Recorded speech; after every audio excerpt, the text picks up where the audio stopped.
একটা দেশের জ্বালানি ঘাটতি থাকে, সেই দেশে কখনোই উন্নতি হতে পারে না। এর আগে এই সরকার অকটেন পেট্রোল, কেরোসিন, ডিজেল যথাক্রমে 19 টাকা, 17 টাকা, 18 টাকা এবং 16 টাকা করেছিল। এরপরে আবার প্রতি লিটারে 5 টাকা করে বৃদ্ধি করেছে। বিদ্যুতের মূল্য বৃদ্ধি করা হয়েছে। পাইকারি পর্যায়ে 1 টাকা 19 পয়সা বৃদ্ধি করা হয়েছে, 7 টাকা থেকে 8 টাকা 19 পয়সা। খুচরা পর্যায়ে 10 টাকা, 9 টাকা 10 পয়সা থেকে করা হয়েছে 10 টাকা 62 পয়সা, 1 টাকা 52 পয়সা, 1 টাকা পয়সা। এগুলো থাকলেও এটা ইউনিট প্রতি। অতএব আপনারা বুঝতেই পারেন যে কি চাপ সৃষ্টি হচ্ছে।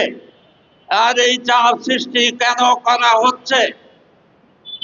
জাতীয় স্বার্থ পরিপন্থী, জনস্বার্থ বিরোধী এবং জনগণের অত্যন্ত প্রয়োজনীয় সমস্যা এবং প্রয়োজন তাকে পদদলিত করে জীবন ঘনিষ্ঠ জনগণের এই সমস্ত জীবনমান যাপনের বিষয়গুলোকে মূল্য বৃদ্ধি করা হচ্ছে।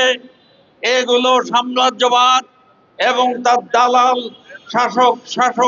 শোষক গোষ্ঠীর স্বার্থে, লুটের স্বার্থে। অতএব আমরা মনে করতে পারি এই সরকার ক্ষমতায় বসার পর যা কিছু করছে, কোনো পূর্ববর্তী সরকারের থেকে কোনো অংশে কোনো পরিবর্তন আমরা দেখতে পাচ্ছি না। বরং এই সরকার মনে করছে সবকিছু ছুমন্তর সমাধান হয়ে যাবে এবং সবকিছু হয়তো তুগলকি কাণ্ড করে তারপরে তারা এই সরকার চালাবার চেষ্টা করছে। যেমন আমি বলি, তারা বলছে গভীর অগভীর 24টা নলকূপ খনন করা হবে। আমার কথা হলো এই নলকূপ খনন, এই গ্যাসকূপ খনন করা হবে। আমি দুঃখিত, গ্যাসকূপ, এই গ্যাসকূপ, গ্যাস তেল পানির নিচে, মাটির নিচে রেখে কি লাভ? এটা অনেক বছর আগে বিএনপির তদানীন্তন অর্থমন্ত্রী যিনি প্রয়াত, তিনি সাইফুর রহমান বলেছিলেন। তাহলে সেই কত বছর আগের থেকে তাহলে এখনো বাংলাদেশের মাটির নিচে এত অত্যন্ত মূল্যবান খনিজ পদার্থ, গ্যাস তেল কেন উত্তোলন করা হচ্ছে না?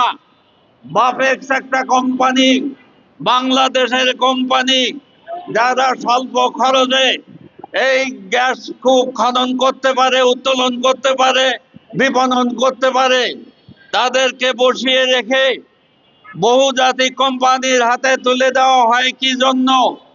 তাও আমরা দেখেছি মাত্র দুটো বহুজাতিক কোম্পানিকে দেওয়া হয়েছিল।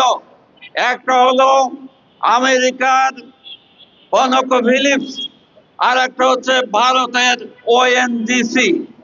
আমার বক্তব্য হলো ভারতের গ্যাসকূপ কোম্পানি এত বেশি দক্ষ কবে থেকে হলো যে তাদেরকে দিতে হলো?